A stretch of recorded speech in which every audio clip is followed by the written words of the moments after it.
Here are the top six in the initial college football playoff rankings. Alabama, Clemson, LSU, Notre Dame, followed by Michigan and Georgia. It's a 13-member committee that ranks these teams on a weekly basis and ultimately will choose who's in the college football playoff. Nearly half of that committee is new this year. 6 of the 13 members are new.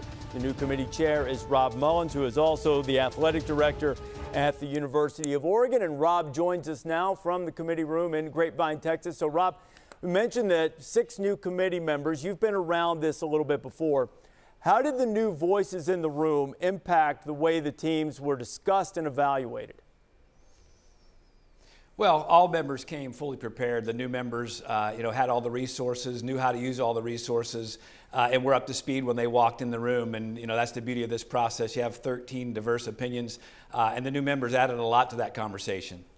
When you look at some of the rankings, I think it's a little early to say why this team 7, this team 8, or whatever. But what was it about Washington State? There's been some that have reacted quickly. They're number 8 in the initial rankings. What impressed the committee about them?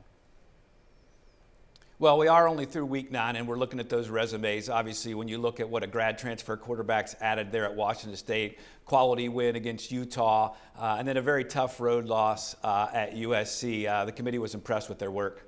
How about the comparison between an undefeated Notre Dame team and a one-loss LSU team?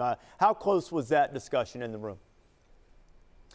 Well, there's a lot of discussion about that, obviously, but when you look at LSU's resume, they've got 6 wins against teams above 500 that include quality wins over Georgia and Mississippi State. They got a great resume. Their only loss is a close loss at Florida. So really impressed with their defense, and overall their body of work was pretty strong. How would you compare the debate in the room between resume of a team and subjective football judgment of all the committee members, particularly those who might have had experience as player or coach? Well, it's all the above. We've got this great set of resources available to us. And, when we put the resumes up, we get to see all the numbers, who they beat, who they lost to, all the statistics. But it does come down to watching the games as well. So there's plenty of conversation about what you see in the games and on the field. Rob, you guys go to great lengths to say it's all about this year. There's no history under consideration. If you look at UCF's resume right now, I don't know that you'd say that it was top 12 in the country. How would you say that the equity that they have built by winning 20 games in a row maybe offset some of the questions about their resume? Because, there's still some who would say this team is not as talented as last year, yet they start with the same record, several spots higher than they did a year ago.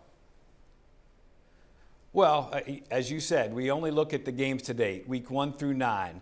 And they are 7-0. So that landed them at 12th. They are the only team in the country that has not played a team that has a winning record through week 9. And that was duly noted by the committee, and that's what landed them at 12. It gives them, actually, in my judgment, gives them a little respect, necessarily based on what they've accomplished, despite the fact the resume is not as strong. Rob, always a pleasure to talk to you. Rob's going to be with us every week on College Football Playoff Top 25 to give us some insight into what happens in that committee room. Rob Mullens, the chair of the selection committee for the College Football Playoff.